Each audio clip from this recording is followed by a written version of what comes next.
முதல் சோதனையை கடந்து நாங்க மீண்டும் ஒன்றாக சேர்ந்தோம். ஆனா அடுத்து வந்த பாதை வேற மாதிரி இருந்துச்சு.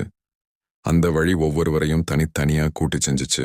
இந்த முறை ஒவ்வொருத்தரின் மனதை சோதிக்க போறதா தெரிஞ்சிச்சு.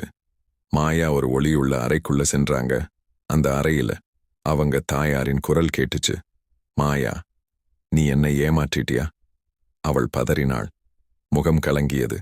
ஆனா பின்னாடி உண்மையான தாயாரின் உருவம் வந்தது. உன்னை நம்புறேன்னு சொன்னாங்க. அந்த உண்மை நம்பிக்கையால் தான் அவள் அந்த அறையை கடக்க முடிச்சா. அரவிந்த் ஒரு மிரட்டலான மரநரம்பு அறைக்குள்ள அவன் சந்திக்க விரும்பாத நண்பனின் உருவம் அவனோட தோல்வியை கூறுது. அவனோ முகத்தை நிமிர்த்தி சொன்னான், நான் இனிமேல் பயப்பட மாட்டேன். அந்த நிழலே பறந்துவிட்டது. நான் என் கதவுக்குள் நுழைந்தேன். அந்த அறை சுழன்று ஒரு பள்ளி மேடையில் நானும் எல்லோருக்கும் முன்னால் நான் விழுந்தது போல காட்சி. அவமானம், பயம், என் கண்களில் கண்ணீர். ஆனா என் உள்ளத்துக்குள் இருந்த ஒரு நிழல் சொன்னது, நீ நிமிர்ந்தால் மட்டுமே நீ உயர முடியும். நான் நிமிர்ந்தேன். ஒளி விழுந்துச்சு. அறை திறந்தது. எங்களோட ஒவ்வொரு பயமும் ஒரு சோதனை. நம்ம மனதை நாம் நேசிக்கும் போது மட்டுமே அந்த பயம் அமிழ்ந்துரும்.